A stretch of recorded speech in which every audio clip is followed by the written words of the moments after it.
Daniel, why are you home?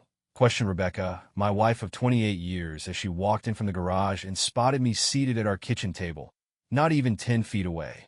Her entry partially obscured a tall, younger man who trailed closely behind her.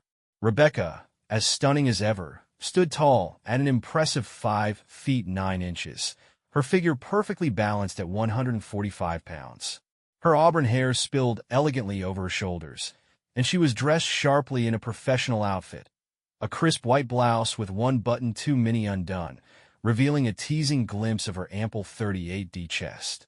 A black linen skirt accentuated her shapely legs, while her 3-inch heels sculpted her rear into a vision that could easily distract anyone.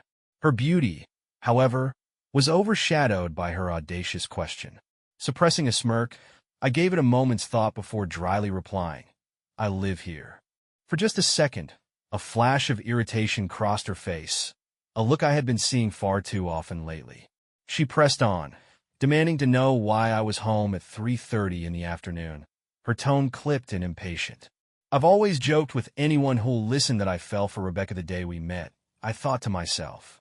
Back then, she worked as the administrative assistant to 4 top executives at her firm. She had escorted me to their senior suite for hours of meetings, and I couldn't resist asking her to dinner when she walked me back to the lobby. One bold move, and the rest, as they say, is history. By now, Rebecca's companion had stepped out from behind her and stood by her side. While I had expected a cocky smirk, I was momentarily surprised by the concern I glimpsed in his eyes. Clearly, things weren't unfolding according to plan. Ignoring him for the moment, I turned to Rebecca and asked why she had come home so early, nearly an hour and a half ahead of her usual time. Rebecca and I had been inseparable since that first date. I had dedicated my life to building a successful insurance brokerage firm, while she worked her way up in her company, earning her bachelor's degree in 6 years and eventually leading HR at their Hartford office.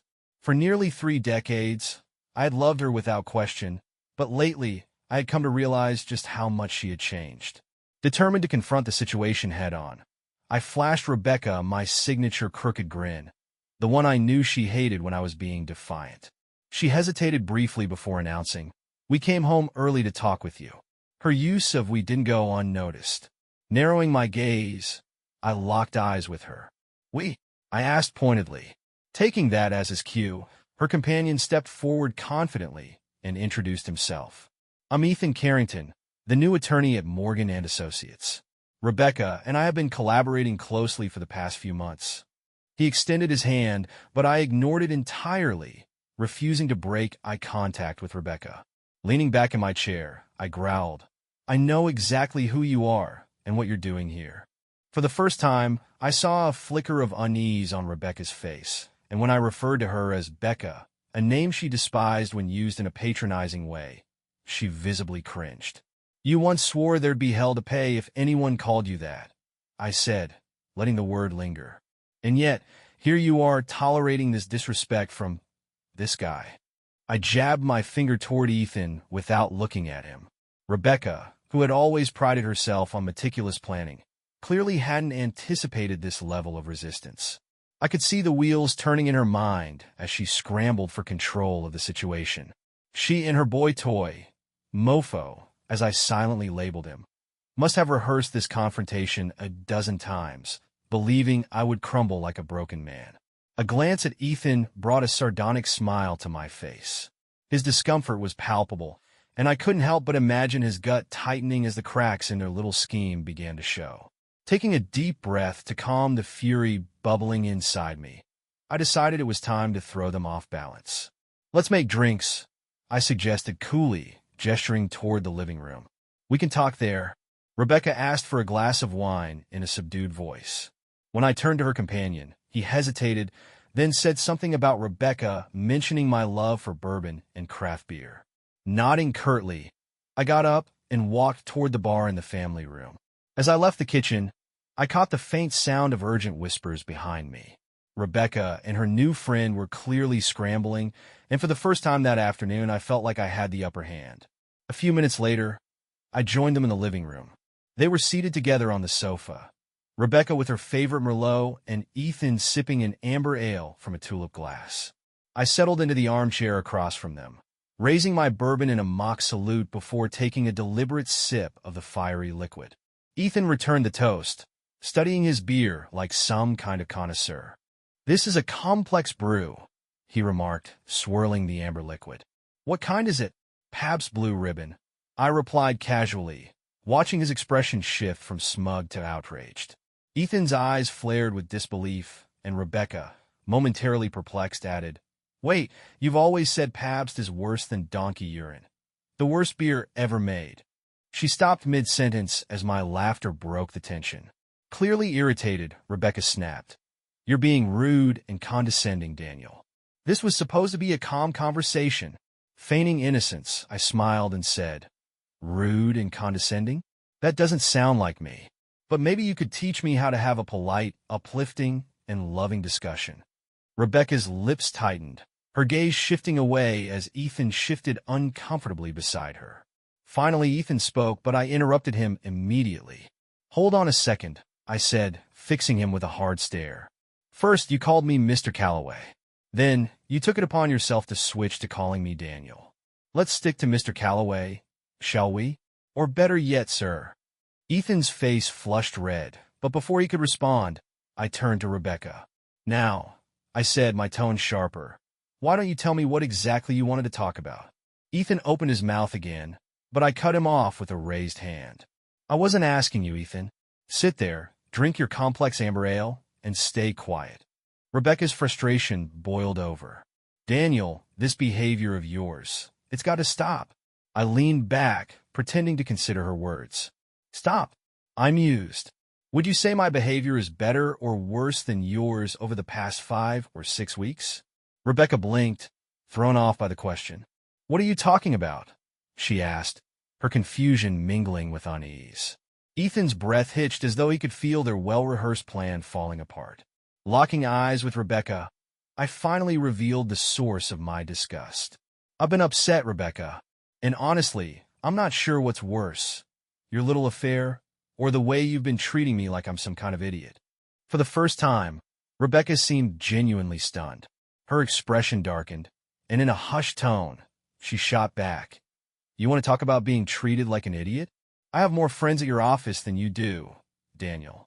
She went on to explain that 2 weeks ago, she received an anonymous email claiming I was having an affair. Attached to the email were photos, me at Middlewoods Park having a picnic with someone, holding hands and even kissing.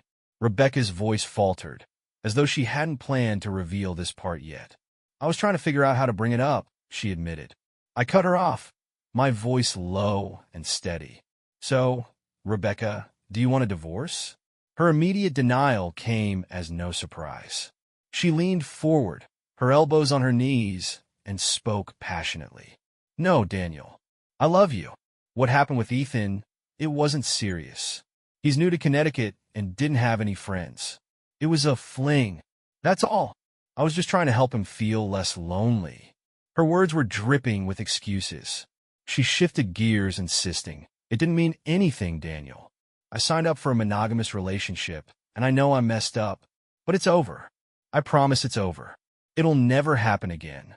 Taking a measured sip of my bourbon, I let the silence hang in the air before responding. "Your promises don't mean a damn thing, Rebecca," I said, my voice cold. "Because everyone in this room knows you're a liar." Anticipating Rebecca's reaction, I pressed on, questioning why I should believe her claim that this was her first affair. "What if this is your 51st? I asked pointedly, watching her flinch slightly. "After everything we've built together, after all we've sacrificed to create this family, how could you throw it away so easily?" I reminded her of our shared goals, mentioning how Sophia, our daughter, was now married and thinking about starting her own family. This was supposed to be our time to slow down and enjoy the life we've worked so hard to build. "We could have had an incredible retirement together," I said, pausing for effect.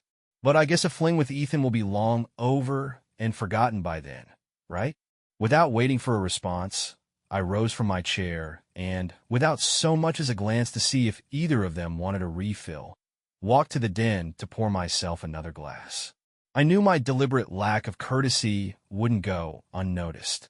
When I returned to the living room, I found them huddled close, whispering frantically. Ethan, clearly feeling the pressure, asked nervously, "May I say something?"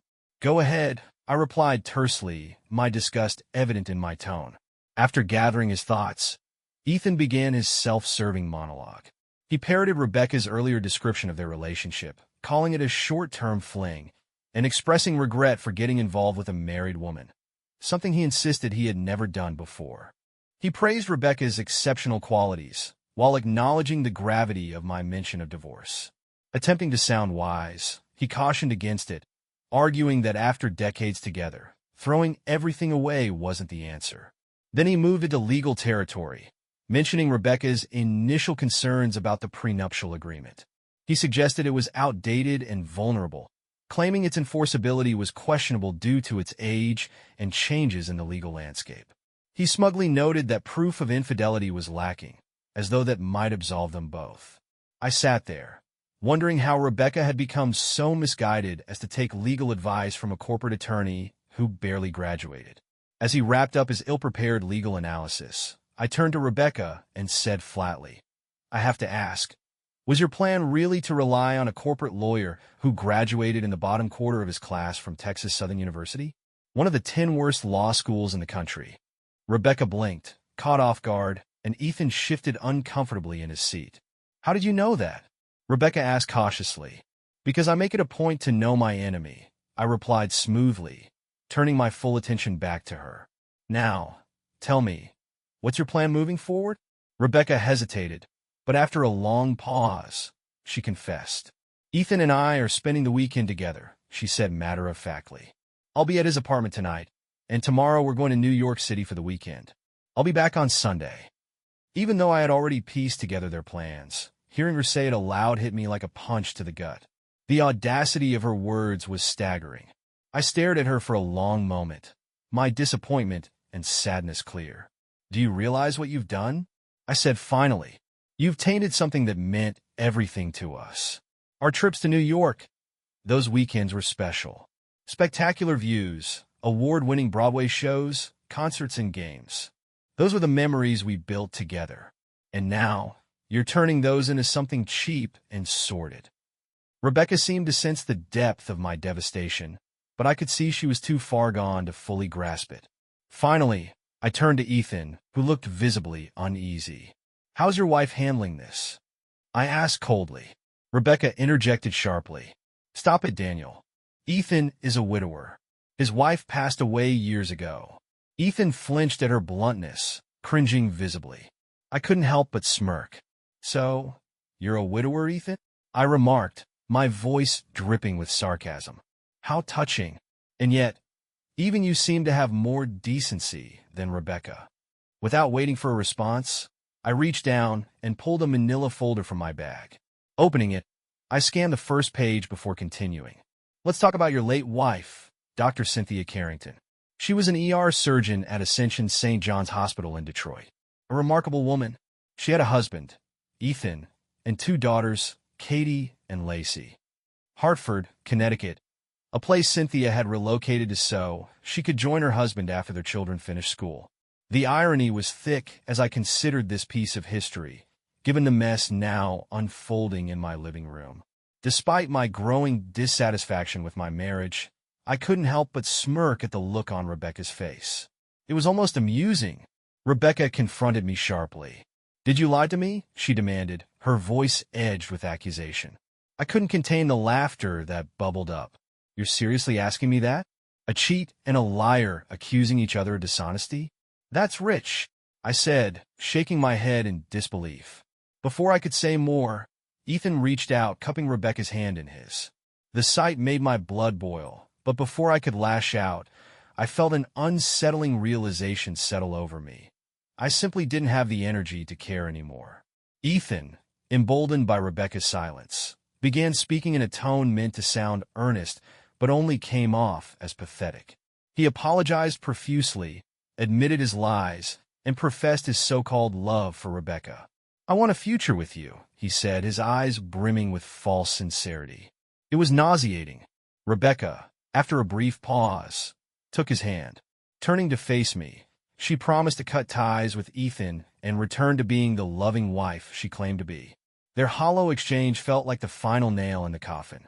My heart sank further, a heavy, sinking weight as I watched my world fall apart in front of me. Finally, I gathered the strength to speak. "I need your attention," I said firmly, cutting through their charade. "Give me 30 minutes. That's all I'm asking. Let me lay out my thoughts and feelings. You owe me that much." They exchanged uneasy glances, clearly unsure of how to handle my request. After a moment of hesitation, they reluctantly agreed and sat down. With practiced efficiency, I set up a Zoom meeting on the large TV screen, a skill I had mastered during the pandemic. As the screen flickered to life, I greeted Jonathan and Mark Weston. "Can you hear me?" I asked. Once the introductions were complete, I turned to Rebecca and Ethan, enjoying their confusion as I revealed my hand. "Rebecca, meet Mark Weston, my divorce attorney," I said coldly. "And Ethan, you already know Jonathan." Mark wasted no time. With a calm but commanding tone, he addressed Rebecca, now formally referred to as Mrs. Calloway. "I'm representing Daniel in his divorce proceedings," he began. "The papers have already been filed. You'll need to secure legal representation and arrange to be served. Failure to comply will result in legal consequences." Rebecca and Ethan's shock was palpable as Mark laid out the situation. He informed them that infidelity had been cited as the cause of divorce, supported by a detailed private investigator's report documenting Rebecca's affair with Ethan. As Mark concluded his remarks, I dropped a second manila folder onto the coffee table with a loud thud. Both Rebecca and Ethan flinched at the sound. "This," I said, gesturing to the folder, "contains a copy of the divorce petition, along with the private investigator's report." Rebecca hesitated but eventually reached for the folder. As she opened it, her face blanched at the contents. Mark continued, "We will be insisting on the full enforcement of the prenuptial agreement, which has been reviewed and updated every 2 years for the past 28 years. Each update has your notarized signature, Mrs. Calloway, ensuring its enforceability under state law." Rebecca's face twisted as the weight of the situation sank in. "Next," I added, "the board of directors at Calloway Brokerage met last night. They have unanimously voted to relieve you of all corporate responsibilities, effective immediately. Your association with the firm is over." I outlined the logistics, the timeline for returning her company car, canceling her corporate credit cards and cell phone, and terminating memberships to various clubs. Joint credit cards have been canceled and joint financial accounts have been frozen, all in accordance with the prenup. Mark elaborated further. "We are seeking an 80-20 split of marital assets in Mr. Calloway's favor. This includes him retaining the house free and clear, expedited eviction for Mrs. Calloway, and a 30-day period for her to remove personal belongings from the property. There will be no alimony, no child support, and additional claims will be discussed with your legal counsel." Rebecca's shock was mirrored by Ethan, who looked as though he might bolt at any moment. Mark concluded his remarks by asking, "Have I missed anything, Daniel?" I leaned back in my chair, a faint smirk playing on my lips. "No, Mark," I said coolly. "I think you've covered it all." As Mark Weston wrapped up his points, I thanked him for his thoroughness. The screen went black, leaving Rebecca visibly shaken. She jumped to her feet, exclaiming, "Wait, we can't end it like this." Turning to me, she demanded, "Bring them back. I have questions." I shook my head calmly. "That's not how it works," I replied, my tone icy. "You'll need to hire your own lawyer if you want answers." Rebecca's frustration boiled over, and she hissed, "You'll regret this. I'll destroy you." With a smirk, I turned to Ethan. "What's your legal opinion on how this development will impact the divorce proceedings?" I asked, my voice dripping with sarcasm. Ethan stared blankly, his silence betraying his uselessness. Rebecca, visibly distressed, slumped back into the couch, her defiance crumbling. I couldn't help but smile as I waved the remote in front of her, then pointed it at the TV again. As the second Zoom meeting began, I addressed Mark Reynolds, who appeared on the screen. "Mark, can you hear me?" I asked. "Yes, but I have a conference call shortly, so I'll keep this brief," Mark replied. His expression was professional but firm as he turned to Ethan. "Mr. Carrington, Mark began. "You are hereby terminated from your position. Your personal items have been removed from your office and are in the lobby. You have 24 hours to retrieve them before they are disposed of." Ethan's face flushed with anger and embarrassment, but he said nothing. Mark continued, this time addressing Rebecca. "Rebecca, I must express my disappointment in your behavior as a senior member of my staff. While your 29 years of exemplary service are noted, the Hartford office has decided to eliminate your position. However, we are offering you a similar role at our Albany facility. You have 1 week to decide and 30 days to complete your relocation." The screen went dark once more, leaving Rebecca in tears while Ethan slouched further into the couch, seething. I turned to Ethan with a mocking smirk, my expression daring him to act. His face turned red with rage, his body tense as if ready to explode. He was younger, larger, and likely stronger, but unfortunately for him, he was as sharp as a bag of rocks. Before he could act, I waved the remote again and pointed it at the TV. The screen lit up, and the beautiful face of Dr. Cynthia Carrington filled the screen. "Dr. Carrington, can you hear me?" I asked. Ethan and Rebecca sat in stunned silence, their faces ghostly pale. Their mouths hung open as Cynthia began to speak, her voice steady and controlled. "Ethan," she said, her expression hardening, "I've filed for divorce. You'll be served in the coming days." Ethan's jaw dropped as he stammered, pleading, "Cynthia, please. Let's work this out. It was just a fling." Cynthia's disgust was palpable. Her lips curled into a cold smile as she continued. "A fling? You mean just like the others?" she said sharply. Rebecca's face fell as Cynthia revealed the truth. Ethan had lost multiple jobs due to infidelity. Following Daniel's prompt, Cynthia had dug deeper, uncovering his affairs with several of Rebecca's associates. "Rebecca," Cynthia said mockingly, "did you think you were special?" Rebecca stayed silent, her face a mix of humiliation and shock. Cynthia laughed bitterly. "Ethan, you're not welcome in my home. I'll need your current address to send your belongings." The screen faded to black, leaving Rebecca and Ethan completely speechless. Ethan's rage boiled over, and he turned toward me, fists clenched. The adrenaline surged through me, but I didn't hesitate. I retrieved my Colt .45 from a nearby drawer, aiming it squarely at him. "Make your choice," I said coldly. "Leave or sit quietly. Those are your only options." Ethan's bravado crumbled as he stumbled back into the couch, his silence all the answer I needed. Turning my attention back to Rebecca, I saw her tear-streaked face. Her anguish was evident, and for a brief moment, I felt a flicker of empathy. "I've been seeing a counselor," she admitted shakily, her voice breaking. 2 weeks. I've been trying to figure out everything. But this..." She groaned and began sobbing again. The irony, right? I'm the one who screwed up, and I'm the one seeking mental health support. I chuckled, the absurdity of the situation almost amusing. "Yes, Rebecca, the irony is thick," I said. Later, as I recounted the events to my counselor, Dr. Waters, I remembered an insightful question he had posed during one of our sessions. Dr. Waters once asked me if I understood the saying, "Love is blind." The question lingered in my mind, striking a deep chord. As I sat there, I reflected on how my love for Rebecca had blinded me for years, blinded me to her flaws, her selfishness, and ultimately, her betrayal. Despite everything, I couldn't deny the depth of my feelings for her. With a hollow laugh, I acknowledged that no one would ever love her the way I did, though I doubted she even realized what she was losing. Rebecca, still visibly upset, admitted that she planned to continue seeing Dr. Waters. She emphasized the importance of having someone she could trust to confide in, especially after enduring what she called a traumatic experience.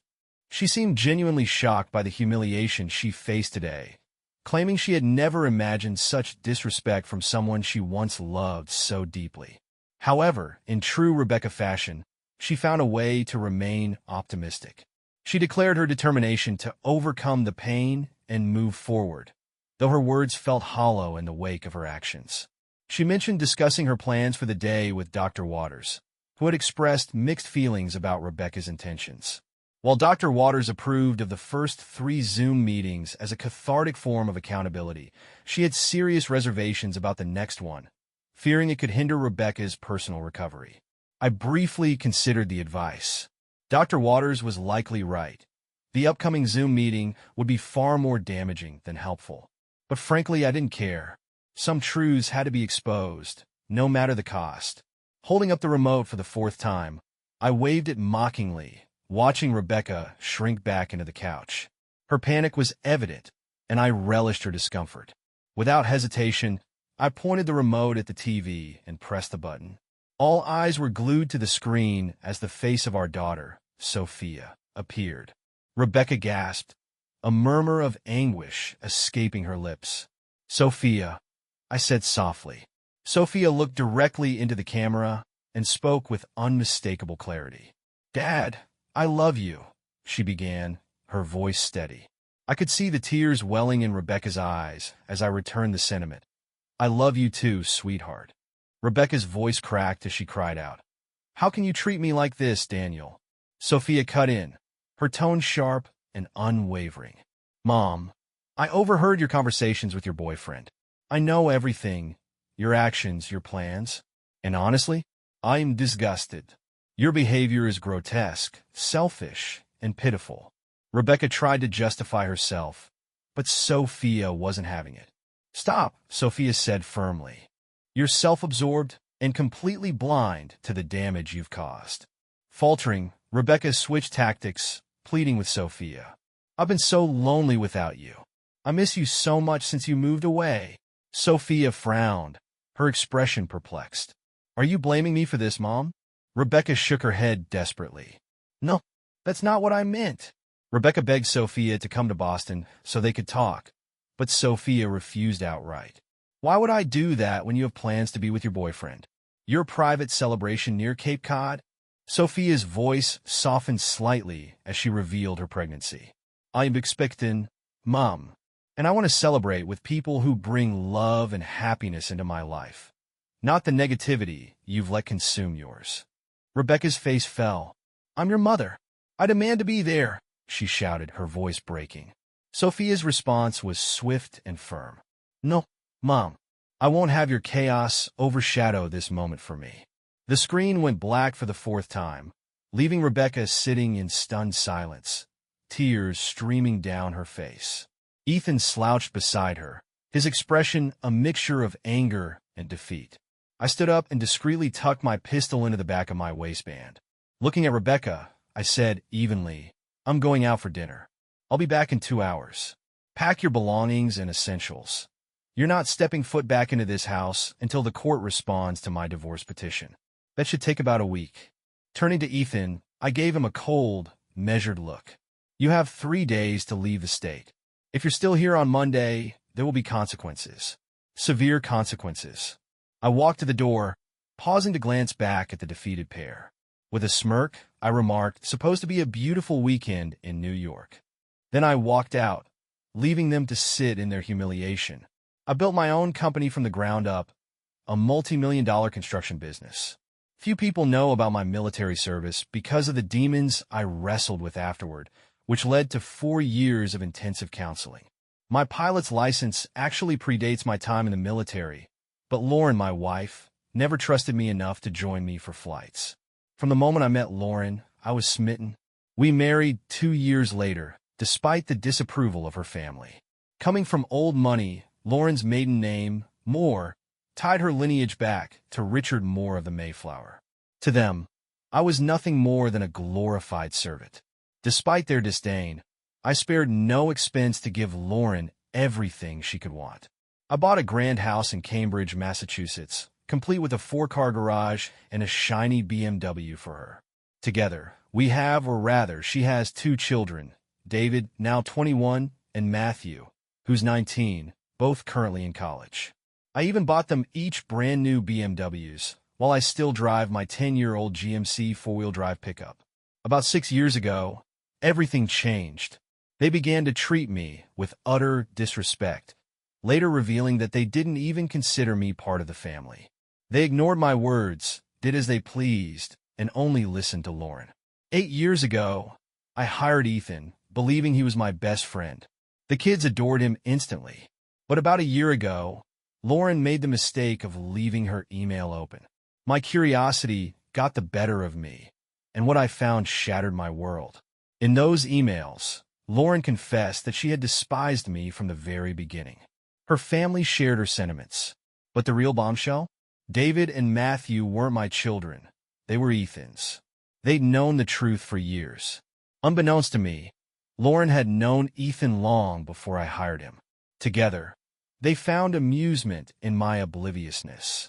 Lauren's father, always meddling, had insisted on a prenuptial agreement before we married. I had signed it without hesitation. It expires in just over 2 years after 25 years of marriage and contains an infidelity clause stipulating that cheaters leave with nothing. A close friend from my military days, Kevin, connected me with Paul, a surveillance expert. Paul set up a system to forward Lauren's emails, and those of the kids, to a private account I controlled. He also wired the entire house, enabling me to listen to phone calls and view video recordings. If not for Kevin's intervention, my anger might have led to violence. Instead, Kevin urged me to hurt them where it would sting them most, emotionally, financially, and publicly. I began to uncover their long-term plans, including a scheme to make it appear as though my company had been funded by Lauren's father. Their ultimate goal? To position Ethan to take over my business after our divorce.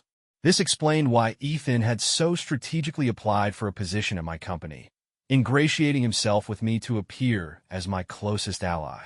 Meanwhile, he and Lauren were orchestrating my downfall. The only people I could truly trust were my old military buddies, and I thank my lucky stars for keeping those bonds alive.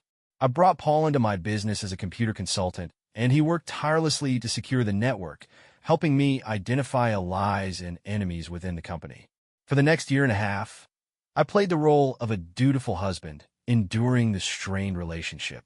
I refrained from showing love or affection, maintaining physical closeness only to keep up appearances. Reflecting on Lauren's mistreatment, I took subtle actions to inflict emotional distress. I made sure to only do so when Ethan was out of town on business, often sending him away deliberately. Publicly, I continued to act as though Ethan were my closest friend, but privately, I had already conducted DNA tests proving the children weren't mine. These results further cemented their betrayal. Lauren and Ethan's plan involved Ethan taking over the company post-divorce, exploiting me while humiliating me in the process. But they underestimated my resolve. Privately, I began negotiating with a competitor to sell the company at a reduced price, ensuring their carefully laid plans would collapse before their eyes. I chose to trust a competitor who had once been an adversary. After explaining my reasons for selling my company, I ensured confidentiality, sharing my plans only with a select few, including my attorneys. The law firm I engaged despised Lauren's father as much as I did, which solidified my decision to hire them. They guided me in setting up a private bank account and phone line and suggested convincing Lauren and the kids to lease cars instead of buying new ones. The idea of annual upgrades at a reduced cost was well received, and I quietly began funneling funds into my private account. I also started packing my personal belongings, discreetly storing them in a rented storage shed. People laughed at me openly or behind my back, but it didn't matter. I played along, suggesting to Lauren that we file taxes separately and transfer the house into her name for tax purposes. She eagerly agreed, supported by her entire family, as it made it easier for her to claim the house in the divorce. My lawyers recommended this as well, to protect my credit. Lauren wanted expensive home improvements, including an in-ground pool. I indulged her desires, but ensured the second mortgage funding these projects was entirely in her name. Half of the loan funded her extravagant upgrades, while the other half quietly bolstered my private account. Meanwhile, I continued managing all household bills, adjusting my insurance beneficiaries to redirect funds to charities upon my death. When I sold my company, I did so without raising any red flags. The new owners retained all employees, except for Ethan and his associates. Over the course of a year, I meticulously prepared for my exit. I proposed a grand family trip to Europe, including in-laws and even Ethan, my so-called best friend. They likely mocked me for the suggestion, but it served my purpose, especially since Lauren footed the bill. Behind the scenes, I purchased 150 acres of secluded land in Alaska, accessible only by plane. Using my pilot's license, a secret I had kept from Lauren, I planned an off-grid retreat complete with a stilted cabin and a shelter for my plane. Recognizing the long timeline for construction, I also bought a modest home in Fairbanks with a large barn-like garage for a motorhome. A trusted military friend agreed to register the motorhome in his name, despite his initial reluctance. I compensated him and my other friends generously for their support. From Lauren's emails, it was clear they all thought I was naive. To prove otherwise, I stopped paying the bills. The house, the cars, the insurance, and utilities, all in Lauren's name, went unpaid, ensuring her credit suffered, not mine. I set up a P.O. box in her name to give the illusion I was still handling finances. By the time the divorce was finalized, her financial situation would be irreparably damaged. When the family departed for Europe, I stayed behind, claiming a work emergency. Their relief at my absence was palpable. On the eve of their trip, I ensured Lauren would remember me vividly, pushing boundaries during our final intimate encounter. Initially pleased, she ended the night sore and angry. Too bad for Ethan, who had enjoyed years of privileges he denied me. Once they left, I returned to the house and left it wide open. Paul retrieved the surveillance equipment, and I hired a moving company to transport my essentials, clothes, tools, fishing gear, and my old military weapons to Alaska. Furniture and other non-essentials were left behind to further obscure my trail. I left no paperwork linking me to Alaska, ensuring no one would discover my destination. Before leaving town, I visited Lauren's family's house, using my keys to turn on every light. Using Ryan's laptop, I posted an anonymous invite on a college website, advertising a week-long keg party at their house. The chaos that ensued was predictable. Meanwhile, I closed all joint accounts, canceled credit cards, and sold my truck, walking away with over $50,000. I drove across the country, paying only in cash, and eventually boarded a ferry to Valdez, Alaska, before continuing to Fairbanks. By the time I reached Washington, Lauren and her family had returned from Europe to find their homes and properties trashed. Their focus was entirely on the destruction, not my absence. Police, not my so-called family, were the first to inquire about my whereabouts. That Sunday, a day after their return, Lauren was served divorce papers citing her infidelity. Ethan, predictably, lost his job along with his associates as per my agreement with the new company owners. Lauren soon found herself drowning in debt. Her house, cars, and utilities were all overdue, forcing her and the kids to move in with her parents at their hotel. Ethan, too, had to beg Lauren's parents for a rental car after losing everything. Their transition from BMWs to modest vehicles was a fitting metaphor for their fall from grace. Publicly, the scandal spread like wildfire. DNA results and explicit videos surfaced online, alongside audio recordings exposing the affair's duration, family involvement, and their schemes to ruin me. Even more damning were videos showing Lauren's family bribing politicians and mistreating middle-class individuals. The judge assigned to our divorce case recused himself after being exposed as one of the paid-off officials.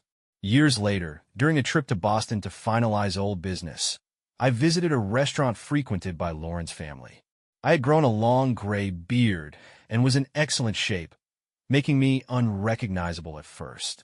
I asked the waiter to send a bottle of champagne to their table. After a few minutes of confusion, Lauren stared at me in shock and shouted, "Oh my God, you son of a bitch!" Ethan tried to confront me, but I knocked him out with a single punch. When his son stepped forward, I subdued him as well.